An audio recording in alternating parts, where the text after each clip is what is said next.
on public accountability and impeachment, does it say that the Senate President must preside when the Vice President is under trial or any other is under trial or any other impeachable officer?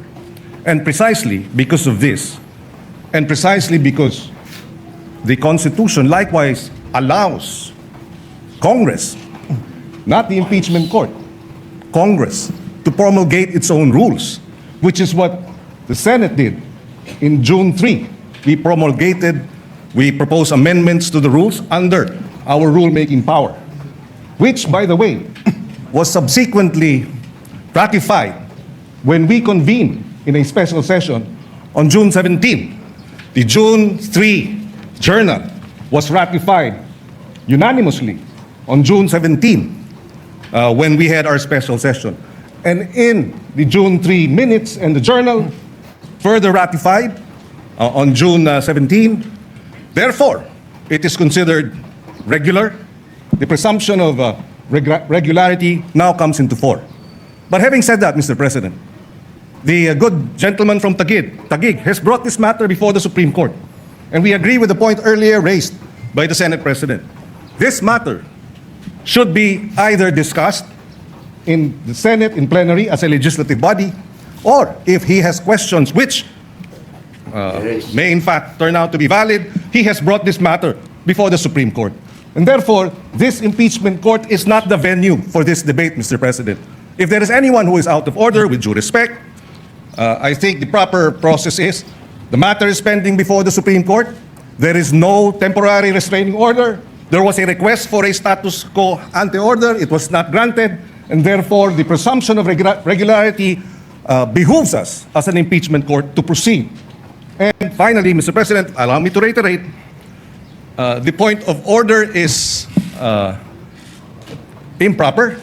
In fact, the debate on this matter here in the impeachment court is out of order, Mr. President. Mr. President, before you decide, Mr. President, the chair has already Mr. ruled. President, before you rule, The chair has already wants ruled. to ask for the floor. Just 2 minutes. And may I respond to Senator Pangilinan? I'll allow the gentleman from Taguig to rebut for 2 minutes, and then we will make the final ruling. Before I rebut, I'm from Ateneo Law School, and what they taught us there is that you look at the records of the Constitutional Commission, and then pag klaro, klaro. But let's call someone from UP Law to see whether they were taught the same thing. Senator Pia, may I ask that Senator Pia be We recognized recognize the before I get my gentlelady 2 from minutes? Taguig, Senator Pia Cayetano. Thank you, Mr. President. It's not an Ateneo UP issue, but always happy to stand before our colleagues and share our experience in the UP College of Law.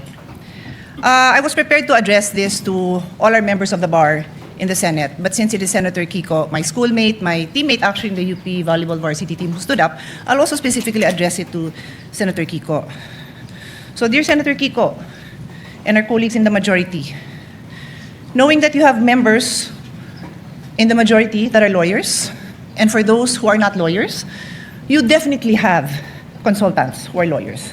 Wala naman siguro ni isang senador dito na walang consultant na abogado. Kahit ako abogado, ang dami ko kong staff na abogado din.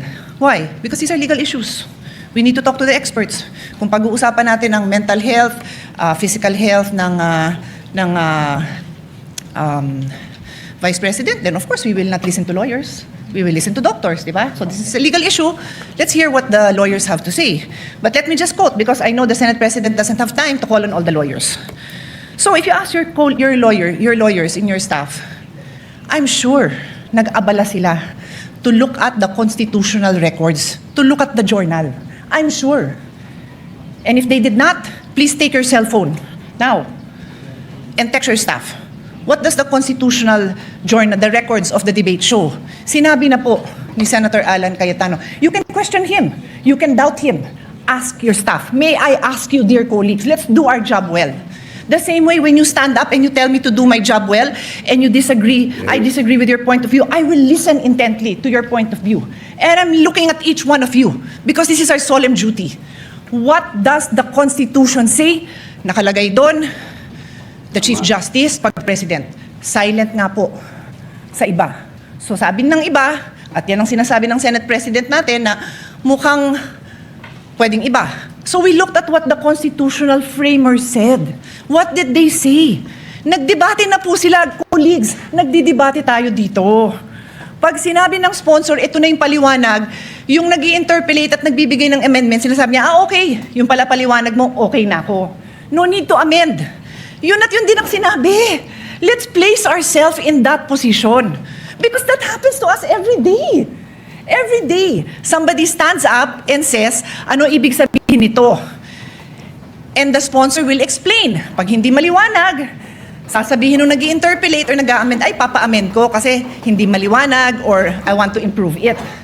Pero kung nagkaintindihan naman, okay na. Eh, yun nga yung binasa. Tanungin nyo naman po yung staff nyo. Yes. Or let's pause, let's all get a copy. Let's show it. Because this is the foundation of this trial na tama yung nakaupong presiding officer. So that's my first point. Mag-abala naman tayo. Read it yourself, ask your staff to print a copy. In fact, on that note, may I ask Senator Alan's staff to print a copy and give it to all our colleagues. Mabilis lang yan, hindi na yan mapapatagalan. Show it. We can take judicial notice naman po siguro of it. Siguro naman, alam na natin ang ibig sabihin ng judicial notice. You can go to the actual records. Nandito na makakuha naman natin yon kung pagdududahan nyo yung ipapaprint ko. So that's my first point. My second point, Mr. President, is addressed to His Honor.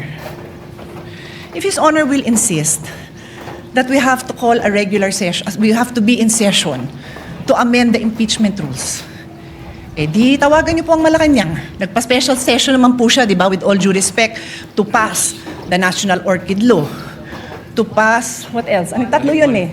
Oo nga, yun nga, yung waling-waling as National Orchid. Ano pa yung dalawa? No, I know, I'm not questioning it. I'm saying that there was a special session called to pass 3 laws. Naalala ko yung waling-waling because I love it. This is important. O ano pa yung dalawa? Unfortunately, hindi ko na maalala. Dalawang naturalization. Sports-minded po tayo.